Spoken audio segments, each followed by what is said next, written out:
You are listening to the sounds of the Right On Network. Hello and welcome to episode 3 of On the Record Jams, brought to you by the Right On Network. I'm AJ and along with me is Arthur. Hello, Arthur.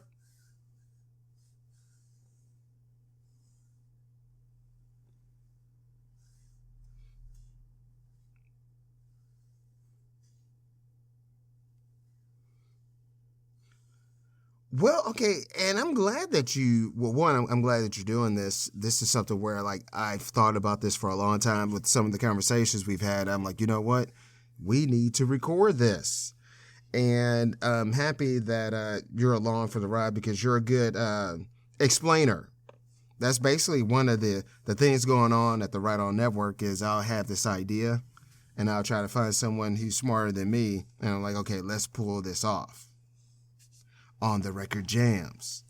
So, and returning back to Marvin Gaye, that is what the young people would call a W.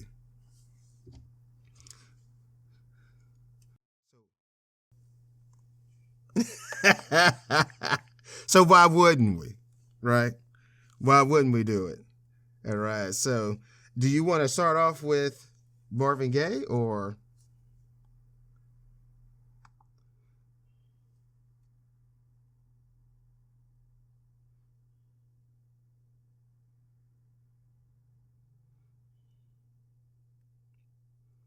Yeah, first 21st century entry as well.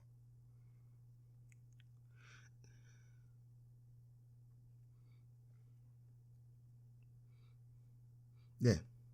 Yeah, it's old. That's why I had to throw that 21st century in there thing. So we're both right on that. So you're bringing Marvin Gaye.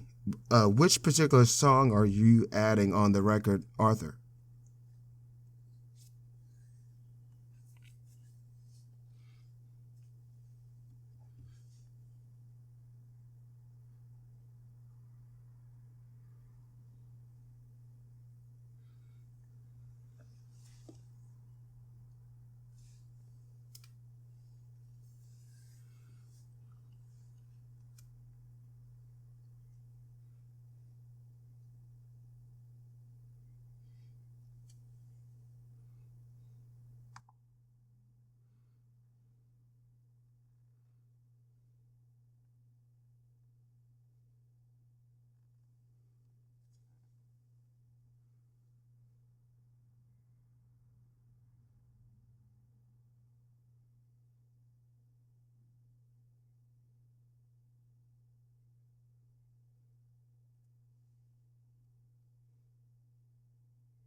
I can hear the songwriting in it. That's what I really enjoyed about this because this is a full production.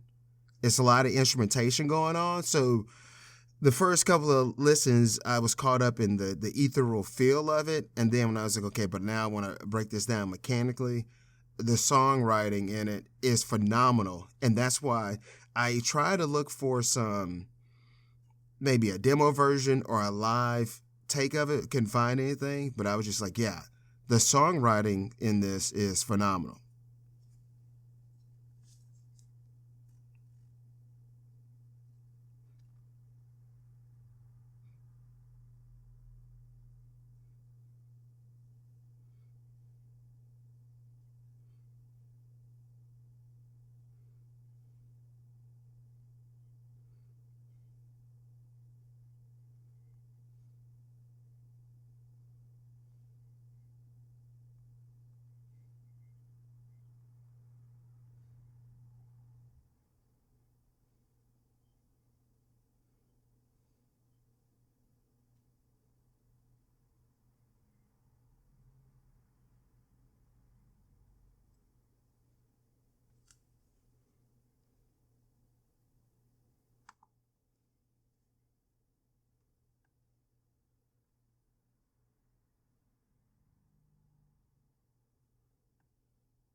Wow.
Yes.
Wow, that is haunting.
I would like to know how this song was constructed and put together because it's two things going on. This definitely sounds like music for the Roomers, Roomers, where you live in an apartment building and you're playing the record, the doors open and other roomers can hear it and all this stuff. And it's like, oh, they got that new Marvin Gaye record. And we can hear it blasting. So you're like, you kind of dancing to it and all that. But when you stop and listen to the lyrics, you're like, whoa, man, this is deep. This is heavy. This is I remember a friend, Mark, someone asked him, hey, how come you're not married? He said, because I believe in it. It sounds like what you're describing here, where you would think someone like Marvin Gaye is like, okay, well, I guess we're splitting, then I can go on to the next one. Like you're saying, hey, he's like in between marriages right now. But he's saying like, hey, this is some real stuff. You know, we said vows before God and family. We signed legal documents. And even if we don't belong together, the union is still pretty strong, and breaking apart, it's still going to be some chasing my damage going on. So this is going to be just a clean break. I really would just like to know, like, I should have researched it myself, like as far as like in the studio, the musicians, the ideas being thrown around here, because this one song is an album itself. That's what always blows my mind, where like how many songs is on this album? 9, 12? How many?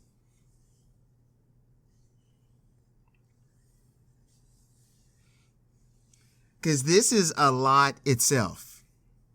Now, just playing it in the background and being okay with it, like, yeah, but I'm talking about when you're really trying to sit and listen, because this is the vinyl record album era where you can't skip songs conveniently, so you will be sitting down listening.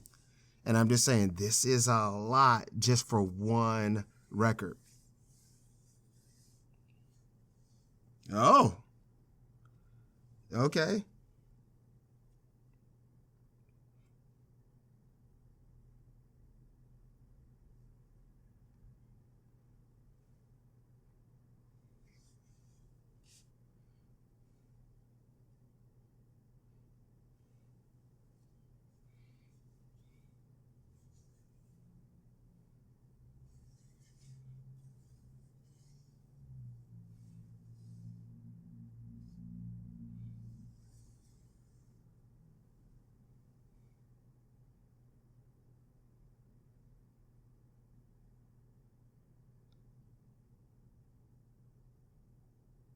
Yep.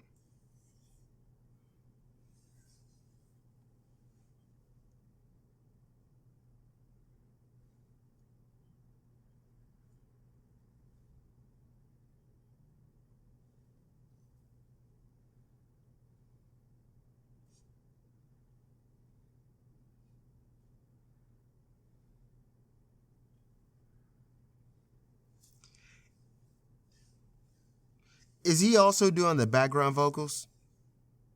All right, yeah. I loved all of it. A lot of leading man energy in this song.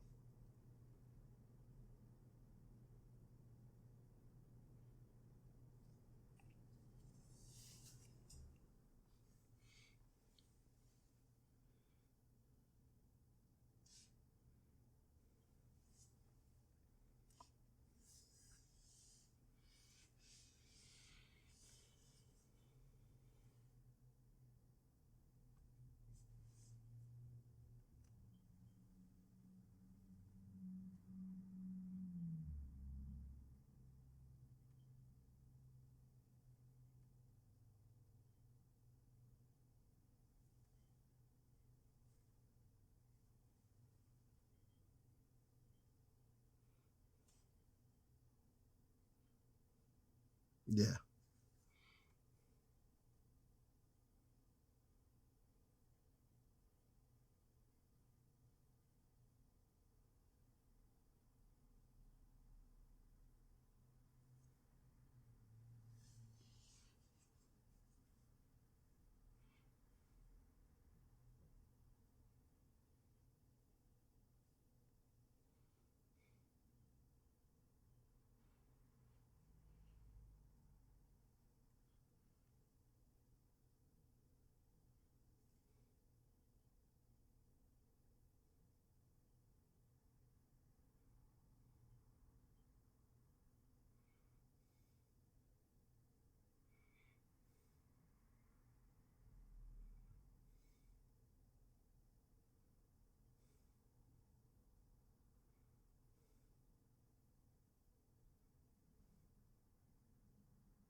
With milk.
This is some deep stuff, Arthur. We got a divorce concept album here.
He's already with some other lady. By the time this album comes out, he's already married to her, and they've long had kids. So In between marriages. in between marriages, and it's like, okay, well, look, he hadn't totally.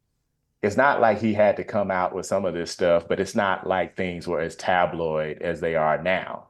So these things weren't 100% known at the time that this album came out. So he really just kind of jumped off and told everybody, hey, just in case you're not sure, this is what's actually going on with me.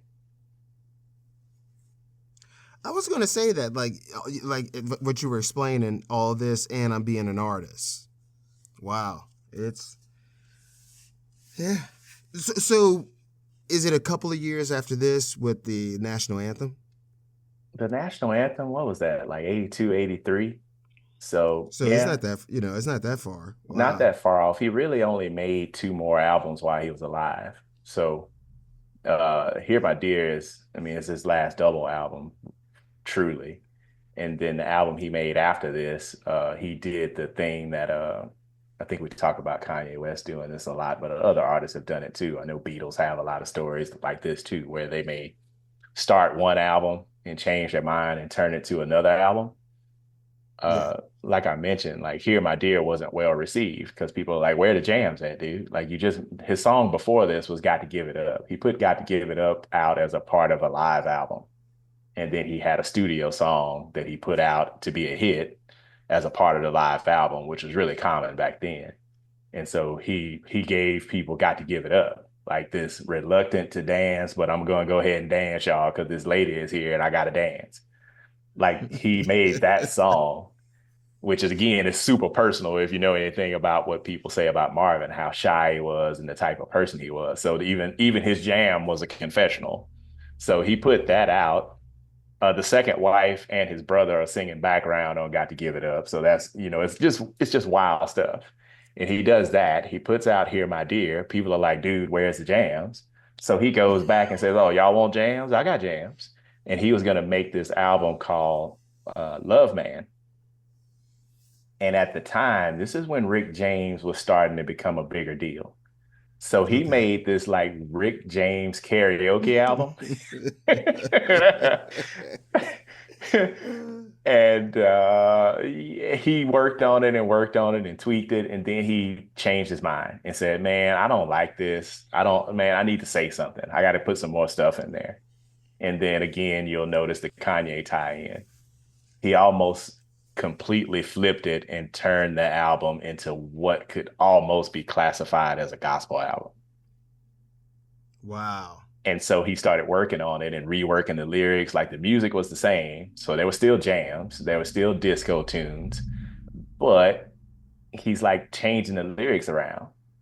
And he gets in the middle of that. He's stopping and starting drugs. Of course, he's breaking up with the second wife already, changing, moving towns, being broke, doing all the Marvin Gaye stuff that people know about Marvin Gaye. Well, he stopped working on the album, and Motown was very upset with him. And they eventually went into the studio, stole the master recordings essentially, and finished the album for him and put it out. And he really didn't appreciate that, and he vowed to never record with Motown again, and he didn't. Because Sexual Healing was the album after. So it's Here, My Dear, 78. And then the album I'm talking about that got stolen was called In Our Lifetime. And he was very upset that they put it out. And also the album title was supposed to have a question mark, like in our lifetime. Like, is all this crazy stuff going to happen in our lifetime? Because he was worried about pollution still. He was worried about all these different things that he talked about on What's Going On, like What's almost a going on? decade earlier. And he's like, hey, in our lifetime, like, what's going to happen? And he wanted it to be a question mark, and they left the question mark off. He was even mad about that. So once he left, the only album he got to record before he got shot by his dad and died was Midnight Love. So that's on a different label. That's the one with Sexual Healing and all that on there. Turn on Some Music as well, which we know that's the one that got sampled, Eric Sermon. So that was on his last album. But this was, he only did those two albums, In Our Lifetime and Midnight Love after Here, My Dear. So Marvin Gaye, he played the keys, right? I know he played, Piano, organ. I know he did have some piano talent. I don't know if he played on this specific song, but I could believe that he did because again, there was so much just working it out, going back and forth. Could you like looking at some of the lyrics, listening to this song, could you imagine somebody sitting down and writing that down? Like, I don't think so. Because in some And cases there's things tempo aren't even rhyming. changes. Yeah, and there's tempo changes. Yeah. Well, as far as like, I wonder if there were any punch-ins or was he a one-take Charlie? Because this song is going through so many avenues as far as like his vocal delivery. So I don't think a lesser vocalist could have pulled this off because the music is busy. I mean that in a positive way. It's all over the place. The theme is, and I'm just saying like, for him to have control of that ship the whole time, that's where I'm getting the main character energy from, Marvin Gaye. Right. But I don't think, no, he punched in a lot because that was a Okay. story. That was a story I with would Marvin. imagine.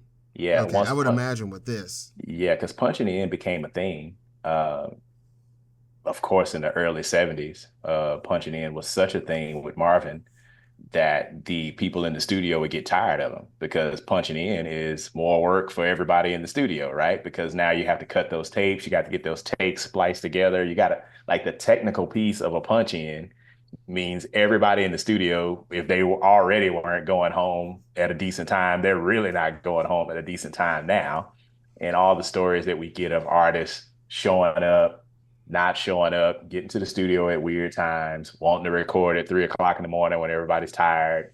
Like all that stuff, you can imagine a guy in Marvin Gaye's situation. He was doing all of that, and he was doing a bunch of punch ins. So the story goes that for 1973 and Let's Get It On, I mean, the story is that him and his first wife were basically already broken up in the late 60s. And so Let's Get It On is, for the most part, not about Anna Gordy. I mean, it's just Marvin. Some of it is about Jan, the second wife, but he met the wife during that time, and she came up to the studio. And the story goes is that she was there watching him sing. And the guys in the engineering booth, like everybody at the studio was making fun of him for doing all these punch ins. And so he gets mad because they're making him look bad in front of his little new love interest. And so he says, okay, if you've heard the Let's Get It On album, there's the Let's Get It On song, but there's also the reprise. Like it's almost basically what a remix is now. It's the same music, but the lyrics are different. The story goes is that he got so mad about them making fun of him is that he said, okay, you guys think I can't sing anymore? You think I can't sing without punch-ins? Run back, Let's Get It On. And we're going to do a reprise. And we're going to do it all in one take. And the story goes, he took his shirt off and did the whole thing in one take. So if you've ever heard that song, he did the whole thing in one take, but that wasn't normal for him by then at all. But he did it kind of, I'm going to use flex again. He did it as a flex, like, let me show my love interest how good of a singer I am and how much she needs to ignore these guys in the studio making fun of me about punching in because I'm Marvin Gaye, doggone it, and I can still sing. So check this out. But no, for this stuff by this time, I'm assuming Jan wasn't there for this, and he probably had a shirt on, and he probably was punching in like crazy whenever he got a chance because of all the vocal layering. The analog days, yeah. The analog days. Hey, the production on this, wonderful. This is a good record. This is a great record, Arthur. The production on this is out of this world. I agree. You think about it now when you find out these albums, these fascinating, great albums that just get panned at the time because it wasn't what people let expectations ruin the art, right? Like they decide that they want a specific thing from a certain artist. And if an artist's life is going in a different direction, they might give them something else. And again, I keep asking, like, when do we learn? When do we learn to not try to force these people into doing what we want them to do? Like, if that was the case, we would have gotten robbed out of so much great music, so much great art if we didn't let these people do what they need to do. I know you've used that phrase at a time too. Like, if you get a long album from an artist and you don't like every song, like, hey, maybe some of those other songs, it led to the songs that you love the most. Like, let them do their thing so that they can give you the best of what they have. I think the trend now is the whole, let's give them their flowers while they're with us. So hopefully we'll see more of that. Yeah, and it seems like that's still happening after the fact, right? Like, I think we're fortunate that, we talk about all the drugs and the death and the turmoil that some of these artists and famous people go through, but we're fortunate. You think about our rappers in a lot of cases, these guys get to be our age and older, and their big famous run may have been in their mid-20s or low 30s, and then they just kind of duck off for a while. And I think that absence make the heart grow fonder thing kind of kicks in. And I think that's where the flowers thing, I think some of these people get more of a chance to get their flowers because they kind of go away for a while. And then people say, I wonder what happened to old such and such. And such is like, hey guys, I'm here. I'm not making any music because it's not lucrative. And I ran out of stuff to say and I didn't care. I didn't know y'all wanted me anymore. And people say, yeah, please come back. That'll be awesome.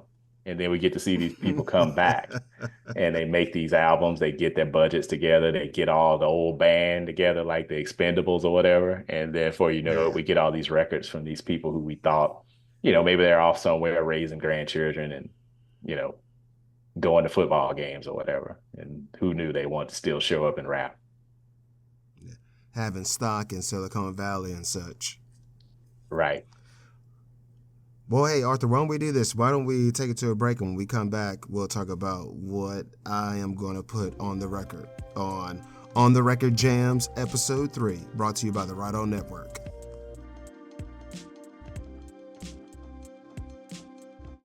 Jeff and Merc present Unpacking the Power of Power Pack, where we journey through each issue of the most underrated Marvel series of the 80s while drinking beer. analyzing awesome and amazing adolescent adventures, and absorbing alcohol. We got kids with powers, we got villains with attitude. We got superhero guests, like all of them from the Marvel Universe. We have thematically appropriate beer reviews. We have good jokes and bad song parodies. One stop for all your Power Pack pod-pleasing procurements. And we got alliteration. Find Unpacking the Power of Power Pack wherever fine podcasts are played. Costumes on. Welcome back to On the Record Jams, brought to you by the Right On Network. This is Episode 3. I'm AJ. Along with me is Arthur, and what I'm adding to the record is Strange Ways on the Madvillain album with Madlib, the producer, and Metal Fingers Doom, also known as MF Doom. This is Madlib. This is a supergroup, if you will. This came out in 2004. Arthur, I thought it came out later.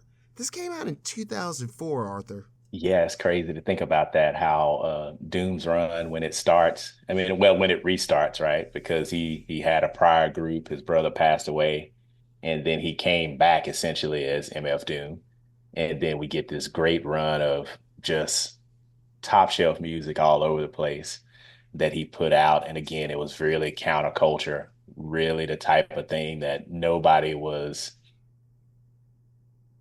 rewarded for doing, because even the people who were doing that same type of music, they were kind of trying to find their way. Like, do I keep doing what I'm doing, or do I pivot? Do I have to get a song with Pharrell? Do I have to get Timbaland? Do I have to do a thing where, hey, I'm from California, but I'm gonna do a song with somebody from New York? Yay, look at me.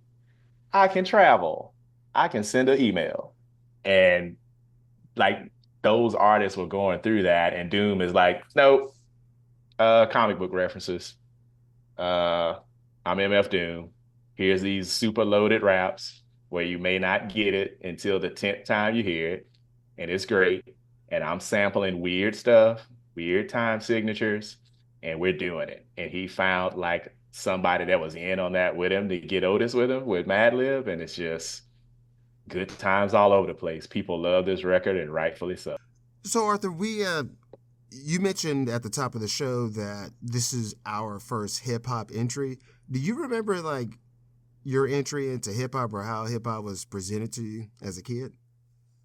Well, I'm of the age where, if you think about, let's say, late 80s, hip-hop wasn't introduced to me. It was kind of shunned away from me. So my parents were like, don't you listen to that evil Too Short or that crazy LL Cool J.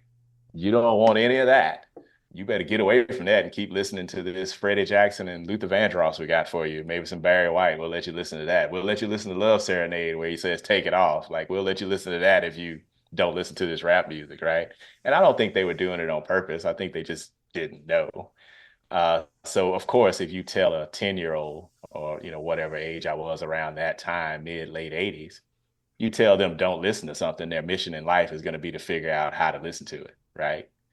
And so that was my entry point into hip hop, mid 80s, late 80s. Turn on the TV. When did we get Yo MTV Raps? Like, that's like cable TV. That's what got me. Our radio stations locally started playing some things, local stuff, New York stuff. And so like, it just kind of bled into me because I listened to just enough radio, watched just enough MTV. And then before you knew it, hip hop was a part of my life and everything that I was listening to. Yeah. I remember when I was 3 months old, someone crashed into our house. So my brother and I, we shared a room for years. And he's 5 years older than me, so I basically would just listen to whatever he was listening to. And then, like, on my own time, I would listen to The Monkees because I liked the TV show. So hip-hop, I think it was a part of my life for a long time. Like, from my point of view, I thought Run DMC, they were the first rappers ever, right? Right. And then once we got to junior high, like in the early 90s, I think I kind of went away from it. I started discovering other type of music. And then when we started getting into the mid 90s, that's when I discovered the Wu-Tang Clan and just the sensibilities of it. It got me back into hip hop, and it started, I guess that was my formative years for, hey, these type of sensibilities is probably what's going to attract you going into the future. Whereas like non sequitur rhymes, punchlines, referring to pop culture, and rinse and repeat over weird, kind of quirky, esoteric beats. So then we start getting towards the late 90s, and times are changing. Things are turning. So when we get to those early 2000s, like you were mentioning, hey, what are we going to do? Where's rap going to go? And they were actually, I don't know how I can describe this, but they did this in this one story in DC Comics. So it was this issue with Flash where they were saying, like, let's say Flash, the first time he ever entered the Speed Force. So let's say he did that in 1985. When he first does it, he's given powers to all the people who's ever had powers before him and after. And so everything is leading up or coming from St. Barry Allen, okay? So to me, I feel like hip hop, it begins and it all leads to this moment. And I feel like 1998 to like 2004 is like the zenith. And then it all led to that era. And then everything going forward is being born out of it, right? So like we're going to continue what it was doing, or we're veering away from that. But this is the source material. So I don't know who introduced it to us as far as MF Doom, you, me, or our mutual friend Kevin. But it was kind of like, oh, like there's someone else doing this again. Like just random non sequitur rhymes, punchlines referring to pop culture. Like you said, like comic book references and comic book samples. So, he's MF Doom. Is kind of a takeoff, Victor Vaughn from Fantastic Four, all right? Dr. Doom is that whole take.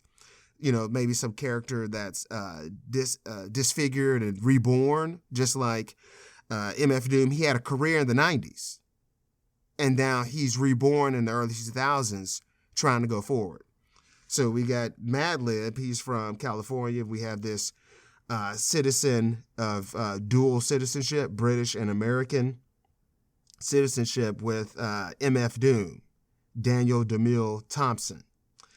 And he, I remember when this album came out, I don't think I paid attention to this song much. I think my mind was on other songs on there. And then I guess one day I heard this and I went, whoa, wait a minute. He's not just saying crazy lyrics and putting them together. This is like one big idea. And I don't remember when I noticed that. So I'm putting on the record Strange Ways. This is off the Madvillain album. It came out in 2004. So you got to think this is the height of the Iraqi war, right? But is this song a classic? I don't care. Is the song timeless? Oh, absolutely. So it goes, wreak havoc, beep beep, it's mad traffic, sleek and lavish people speaking, leaking to the maverick. He sees us as just another felony drug arrest. Any day could be the one he picked the wrong thug to test. Slug through the vest, shot in the street for pulling heat on a father whose babies gotta eat. And when they get hungry, ain't funny, paid to interfere with how a brother get his money. Now who's the real thugs, killers, and gangsters? Set the revolution, let the things bust and thank us. When the smoke is clear, you can see the sky again. There will be the chopped off heads of Leviathan. My friend, they call them strangers. Anybody that talk to them will end up in some danger. Can't reform them. Here's the second verse. They pray 4 times a day, they pray 5. Who weighs the strange when it's time to survive? Some will go of their own free will to die. Others take them with you when they blow sky high. What's the difference? All you get is lost children while the bosses sit up behind the desks. It costs billions to blast humans in half, into calves and arms. Only one side is allowed to have bombs. It's like making a soldier drop his weapon, shooting him, and tell him to get to stepping. Obviously, they came to portion up his fortune. Sounds like to me that old robbery extortion. Same game, strange ways. You can't reform them. This is some wild stuff, Arthur. Yeah, it's concise, but it's so dense. Like you look at the lyrics, you listen to the song, and like you said, you could be just caught up in the aesthetic of the music. And, you know, sometimes we talk about this, like we like when people make this kind of music because of the sound, because of the idea that it was a rebellious thing to say, hey, I'm not going to get on a song with Bone Thugs just so you could feel like I care about some place other than where I grew up at. Or, hey, I'm trying to have these hits. I'm over here yodeling, singing in the middle of the song. Not to say that I hate all singing on rappers, but like, it's like when you get into the concept of, hey, I'm over here rapping. And sometimes you could just get, especially now too, we talk about this a lot, but it's like, if you just show up rapping over some kind of weird beats, in some cases, it doesn't even matter what you say because people like the sound. But Doom didn't take the easy way out. He took a stance and he had two very big topics in a concise, heavy way. So you're right. This is a crazy chance for him to take, considering he was already taking a big risk to try to be, I mean, depending on who you ask, you could almost consider him like a one-man Wu-Tang. Right. And this is after Wu-Tang was in their prime, because Wu-Tang, like we talk about a lot in our conversations, Wu-Tang had already kind of blown their lead, kind of had squandered their opportunity because they didn't want to play the business game. They were too busy being weird, trying to figure out what they wanted for themselves. Yeah, they were being weird, but they were trying to figure out what they wanted for themselves. And the age-old issue. I mean, you got 10 people in a room trying to make decisions about what you're going to do. That's hard to figure out. But not only could Doom figure that out for himself, he had a chance to go work with somebody that we now view as an amazing producer, Mr. Jackson, Mr. Otis, and getting Madlib and doing this supergroup thing. And then they take advantage of that and put out this type of song, which is amazingly topical. Who are the good guys? Who are the bad guys? Who's making the rules here? Are we sure we got this all right here? Are we rolling with the narrative that we've been told, or are we asking some more questions about what's going on around us? That's heavy. And the brilliance with this is you can take this song and you can slide it down the time scale to the Harlem Renaissance. You can slide this down to the time scale of what's going on in today's climate, as far as some of the war things going on in certain regions of the globe. You can slide this anywhere and this song is going to make sense. It doesn't matter what genre of music that you're into. Right. And I love the production on this because it's chaotic and melodic at the same time. Right, which is they were both great at doing this then and now, especially for Otis, some of the high profile work he's gotten to do over the years here recently. But yeah, I mean, it's such a match made in a good place, if you believe in heaven, it's that, to have Madlib and Doom together during this time, which you could consider at least their primes for both of them to be able to come together and do this. And again, to not take the easy way out and hit hard topics. Because even during this time, they could have gotten away with just saying, hey, here's our aesthetic. It doesn't really matter what we're saying. We're cracking jokes. We're saying things. We get the pop culture references. I'm here with a comic book mask on, calling myself MF Doom. Yeah, and we're doing this. And we got clips from comic books, clips from all these different things that you think about it now. I know we joke about this a lot, but it's like, man, how did they get this stuff cleared? Or did they even get it cleared? Or is somebody going to come out of nowhere and 10 years from now and try to get at these guys for what they did? But my hope is that, you know, it'll be fine, because I think it worked out really well for Wu-Tang too, like considering all of the references they provided and took and did. And for all we know, they didn't have too many issues. People have gotten smarter. So back during this time, this is when, you know, I was ringing the bell on this saying like, hey, this is something that MF Doom and others, they figured out, is that, hey, you know what? I don't need to sell to the masses, because now we are in we're knee deep in collector's culture. All right. Like our mutual friend Kevin, he just showed us something. It was a Transformer thing with Soundwave. It was this cassette player, and it seemed pretty intricate, right? And a product of quality. You don't need to sell 5 million of them things. You just need to sell 8,000 of them for what, $120, and bam, you're good. And I feel like that's what MF Doom with the niche or niche, or however you want to pronounce it, niche market of, hey, you know what? I could be a global sensation, but that's always risky because I could be, as Chris Rock would say, here today, gone today. Or I have a loyal following, and no matter where the trends go, no matter what, they're just always with me. So sometimes I might sell them a box set or a collector's item or repackage something. And as long as I have that faithful, 800,000 or more, boom. And that's where we get the Griselda movement and West Side Gun, where they're not trying to appeal to everybody. I'm not saying that they don't make appealing music, but it's like, hey, they found their audience. The audience is just going to ride or die with them, and they're just going to ride that into the sunset. And also, this song, guys, I think it's less than 2 minutes and 30 seconds, and Arthur used the right term. It's dense, lyrically and production-wise. And this starts a movement. Now, in this, he has 2 verses. It's still like under 2 minutes. But a lot of MF Doom songs, it's like one big good verse, I'm out. And you don't feel cheated. And we see that again, with Griselda and some other members where, man, I gave you this wild one verse, nonsense, melodic, non sequitur. I got some bars in here that'll make you think and chew on some stuff, and I'm out.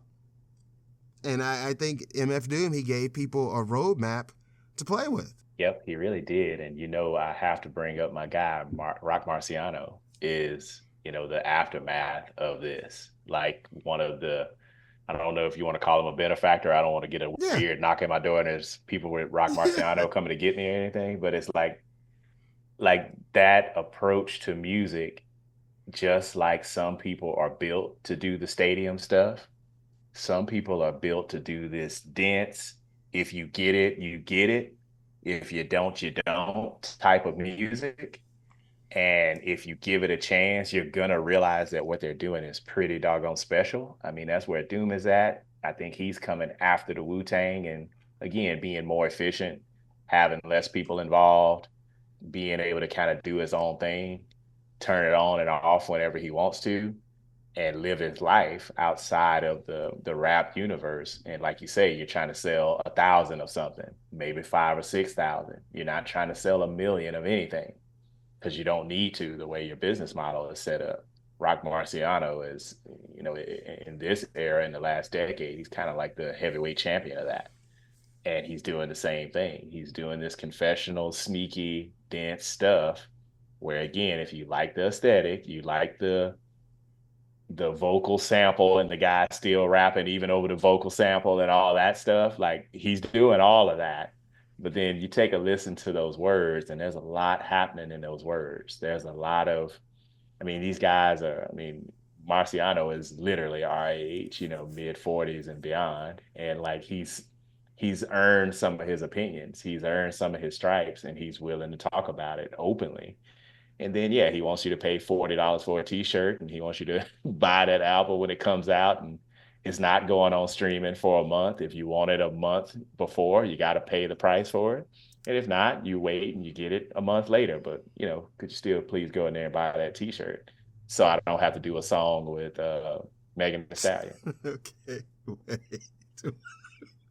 No. Okay, so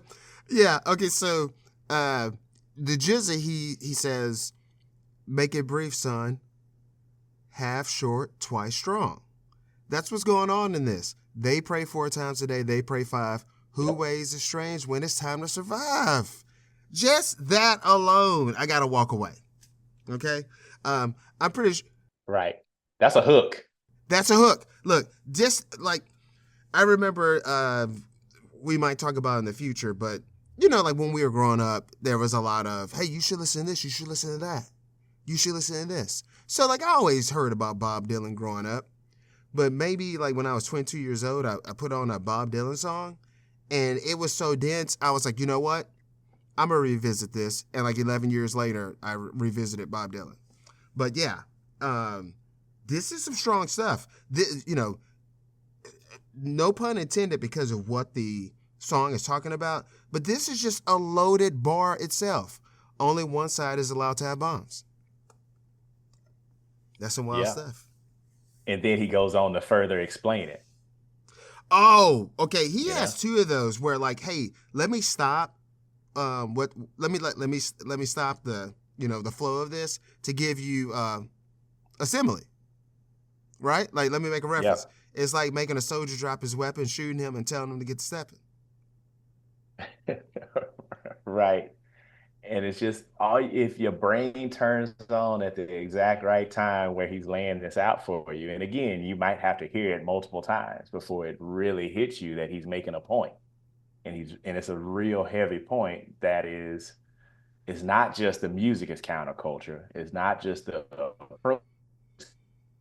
counterculture. Like the content is counterculture at times as well. And it's like that. This is a bunch of that, and this is a great example of it. And like you say, it doesn't matter if it's the #1 song when you search for MF Doom on your whatever search device you use, and but it gets the point across of exactly the type of artist Doom was, and it was to our benefit to have had him be willing to, again, I use the phrase sacrifice when I talk about artists a lot, like sacrificing the potential to try to be famous, because a lot of people go into the music industry to be rich and or famous, and you're not going to be super famous making this type of music at this period of time, like at all. I don't see Christina Aguilera anywhere on these song notes to say that she like she did a little singing part on there or something. Like there was none of that. It's just hard rap and chaotic beats. Like in a post Wu-Tang world, somebody basically doing a Wu-Tang tribute act. And it's just, but with its own special thing. So it's not total robbery. It's just, it's homage. It's appreciation. It's trying to carry that forward and put that type of music out into the world. Like whether it was just what he wanted to do, or whether he just felt the need, or whether he just felt inspired. Because I always think about that Wu-Tang story. You know, we keep bringing those guys up. I do think they're really important to the future of rap music and the guys we're talking about. Like you don't have to take the normal path that you see people taking. Like you could do a different thing with your music. And I think about Wu-Tang, I think about RZA, I think about GZA, I think about how they started.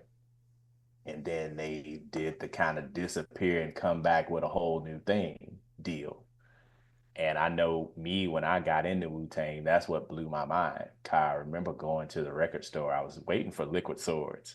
I think I've told you this story before. Like I was waiting for Liquid Swords, and this was a little bit before internet was very common. So I didn't have anywhere to go to complain, like people do online now and say, when is this gonna drop? Where's this thing at? I've heard the one song, but where's the album? Like I was just doing all of that isolated to myself, or just trying to ask anybody that I thought might have listened to Wu-Tang, like, do you know when Liquid Swords is coming out?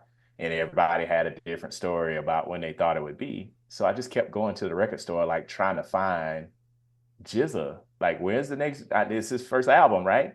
And then I find that first Genius album, and I'm thinking I have Liquid Swords in my hand. And then I start looking, and I'm like, oh no, this isn't Liquid Swords. What is this?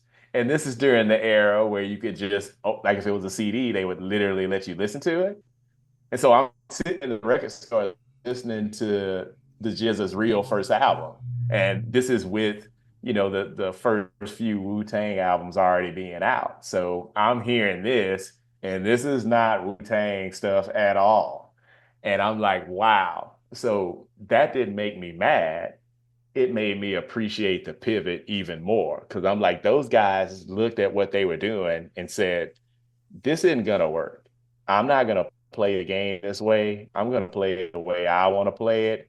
And me and my 10-man team, we're going to do this. And we're going to pull this off in a way that people aren't going to see coming. These record deal issues, the thing where you got this one group, but there's multiple artists and they all have these different label deals with different labels. Some of that comes from the P-Funk universe, but doing that in a hip hop thing, like now that's just whatever. Like everybody does that now that tries to get their stuff together. When they have groups and they try to get as much money from as different people as possible. I mean, you talk about Griselda, they're doing the same thing. Correct. They sign different deals with different people. So you have Ghostface Killah in the early 90s. He's wearing the mask to disguise his face for, whatever reason. And then we have MF Doom, where he's reborn. And I think, the audience didn't know who he was at first, right? Because he would wear the mask. And then later it was discovered like, oh, wait a minute. This is the guy from, was it Organized Confusion? Also with some ties with Third Base. They're like, oh, okay. Sorry, I'm throwing out. Was he in before? Throwing out some fake news there. But yeah, this is powerful stuff. It goes, some will go of their own free will to die. Others take them with you when they blow sky high. What's the difference? All you get is lost children. Wow. I mean, I think when you listen to this album, you're not expecting to hear this. So again, like it's very deliberate. It's very sober and focused, what he's doing. There's 2 verses on this. One more zoomed in urban street tale where, a father who's dealing with a baby who has to eat and is willing to kill for it. And then you got a situation where it's, I don't know, maybe a concerted war effort to, I don't know, blow people sky high. So, yeah, MF Doom, he did his thing with this. Now, were Madlib and MF Doom, were they sending emails back and forth to each other, or were they in the same space, Arthur? That I don't know, because this would have been the era where you could have I sent you the track and then you sent it back and it was crazy. You remember that era where everybody was saying, how did you work with such and such? And like, I never met him. Over to him. Yeah, I never met him. I sent it over. He sent it back. It was crazy. And then we put it out. And it's like, okay, great. Oh, to clear that up too, it was KMD. That was the name of the group. Oh, I'm sorry, KMD. It was the first group was KMD. That's what it was. I knew it was something like that. I just couldn't remember exactly, so I went and looked it up. Thanks, Arthur. If this was we were sending emails back and forth, wow. Because this definitely there had to be some phone calls too, or it's just, that's how great these artists are. That's how great of a producer, where it's like, I will make sure you sound great on this. Because also MF Doom, he's switching up rhyme schemes nonstop through this song. Like, it's a battle going on in this song, guys. You got to hear this. And it's under 2 minutes. It won't take up any of your time. And that's why that's why I'm excited about for On the Record, because at the Right On Network, we do movies, TV shows, comics. So like with the TV, you got to stop and watch it. With the comic book, you got to stop and read it. You can't. But with music, you can listen to this on a walk to the mailbox while driving and folding clothes. So that's why it's like, hey, you guys can see in the title what we're talking about or in the show notes, and then boom, listen to us give an analysis, and we would love to hear your feedback about these songs. Final thoughts about Strange Ways on the Madvillain album, Arthur. Yeah, to cover up one of the things you talked about, there's pictures online of Madlib showing his setup when he produced a couple of songs in a hotel room. Because you also think about this too, some of those artists that were really a lot of the artists, but some of the more under the radar artists, a lot of what they did to stay afloat is they did a lot of shows. So they were doing a lot of traveling, a lot of overseas stuff. And but they still had to create music, right? So they have their equipment. In most cases, you're not talking about super expensive or even the best equipment to have sometimes. They just have what they have. And they're making beats on it, and they're figuring it out, and they're getting it recorded. And at least in the early 2000s, you're at the point where pretty much everybody had some kind of desktop to save the files, but maybe you didn't have a big hard drive. Maybe you're dealing with a computer that could die on you out of nowhere and you lose everything. You're not talking about people making stuff on their phones. Like there's a good story out about when Madlib worked with Freddie Gibbs, a lot of those beats he made on his iPhone, allegedly. Wow. And if you've heard those I mean, you're talking Bandana and those two albums that he made with Freddie. I mean, those are some great, great, great beats. So if he did that on his phone, I mean, that tells you a lot about how things changed from 2004 to somewhere in the last 10 years when those beats got made. But as far as my thoughts on this, I really like the idea that they even pulled it off and got it together. I think we went through a period of time, and we still do now, where people come up with these ideas to create music. And it's this supergroup thing, and such is going to work with such, and it's going to be awesome, and it's coming out next spring, and then it never happens.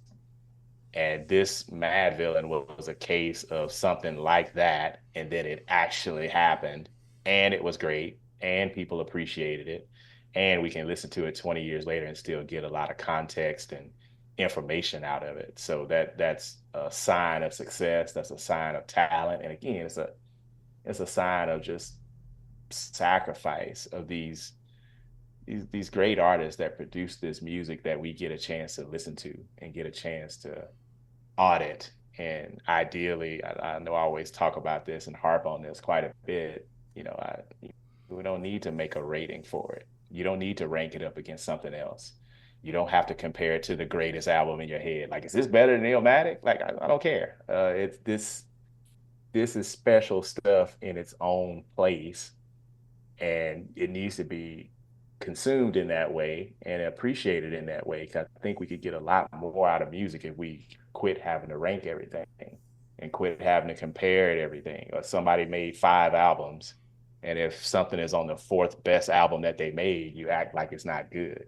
And it's like, well, there's a bunch of great artists that have made a bunch of great music, and maybe their 4th best album isn't the greatest album in the world, but there's probably 3 or 4 songs on there where you can hear it. You can hear the greatness. You can hear that they really knocked something out of the park. But if you're too busy doing ratings and rankings, you might rob yourself from the opportunity to, really take that music in and enjoy it the way you should. Ditto. I agree with that. And when you're waiting for the next big thing, you could also be robbing yourself of those great things that have been happening right in front of you. Exactly. So, Arthur, how can the folks reach us to add to the conversation where we were talking about Marvin Gaye's When Did You Stop Loving Me? When Did I Stop Loving You? And Strange Ways by Madvillain? Well, we have On the Record Jams on X/Twitter.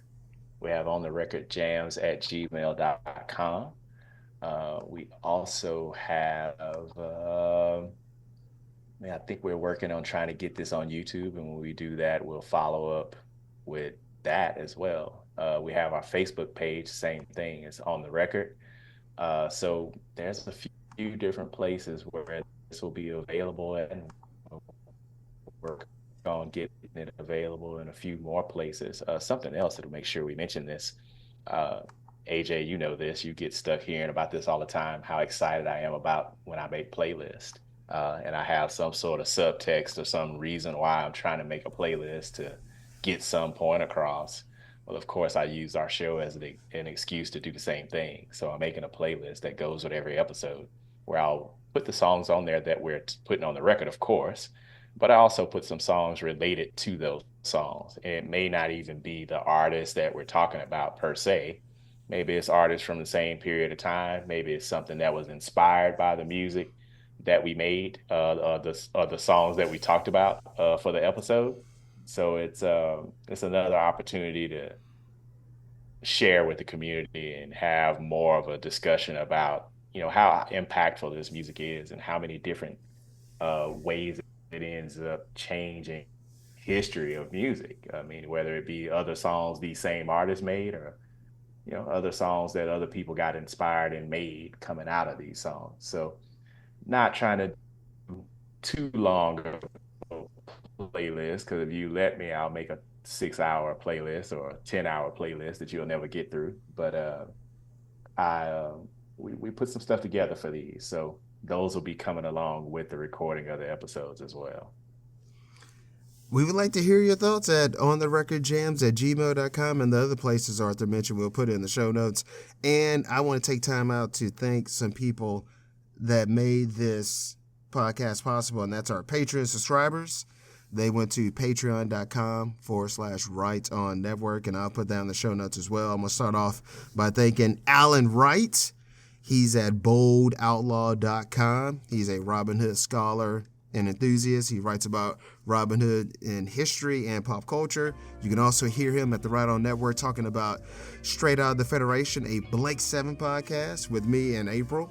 We have DJ Merc, DJ MERC. Check out his music on Apple Music. He is the sound of the Right On Network. Tim Price, the pod crasher himself. He's on the Right On Network talking about The Outcasters. That is a Batman and the Outsiders podcast. Mike W. Barr, Jim Aparo, Adrian Roy, some DC comics in the 1980s. Friend of the Right On Network, Cluck Trent, as well as friend on the Right On Network, Ken Fedekowski. We have Mark Blair and Laurel Phillips. You can hear them on Feathers and Foes, a Birds of Prey podcast. We have Paul Hicks over in Australia. Hello, Paul. He listened to one of our episodes. He said that we gave him some good insight about Sexy Sadie. Paul Hicks, he's in Australia. He's a friend of the Right On Network. And listen to his podcasts, DCOCD, The Gary Show, Dow Leffer Flanger, and one of my favorite podcasts, Waiting for Doom. It is a Doom Patrol podcast, Waiting for Doom. And we have over at the Fire and Water Network, The Irredeemable Shag.